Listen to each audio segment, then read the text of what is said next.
اللہ الرحمن الرحیم۔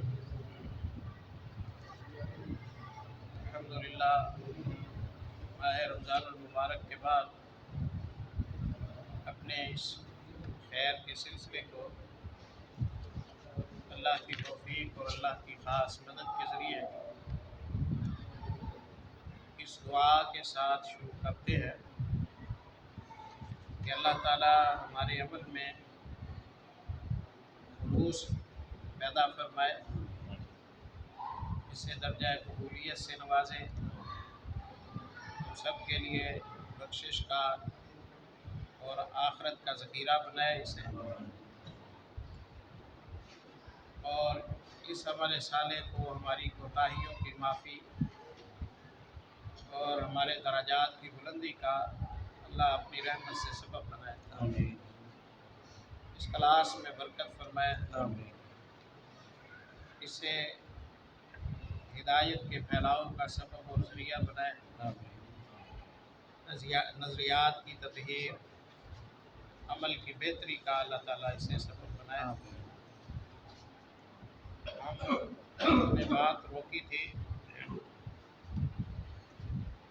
زیارت القبور کے باب میں حدیث نمبر 657 کے مضامین کے حوالے سے،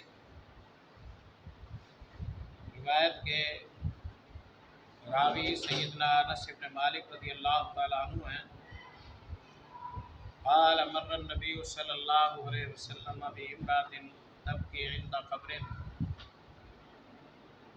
پیارے نبی صلی اللہ علیہ وسلم ایک عورت کے پاس سے گزرے، وہ قبر کے پاس بیٹھی رو رہی تھی، فقال اتق اللہ واصبری، آپ نے فرمایا کہ اللہ کا تقوی اختیار کریں اور صبر کریں۔ قالت الیک عنی، اس عورت نے کہا کہ آپ تشریف لے جائیے، یعنی مجھے میرے حال پر چھوڑ دیجیے۔ عورت نہ پہچانی کہ اسے نصیحت کرنے والے محمد رسول اللہ صلی اللہ علیہ وسلم ہیں، سخت اور ترس جواب دیا۔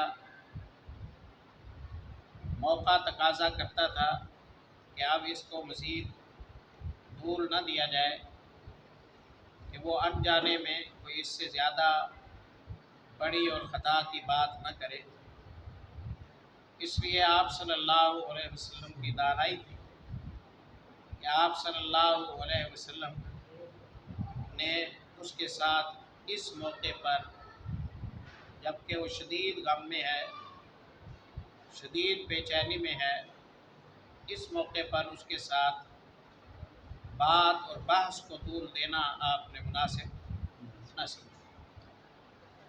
اس عورت نے کہا فإنک لم تصب بمصیبتی، جو مصیبت مجھے آن پہنچی ہے، نصیحت کرنے والے آپ کو یہ مصیبت نہیں پہنچی۔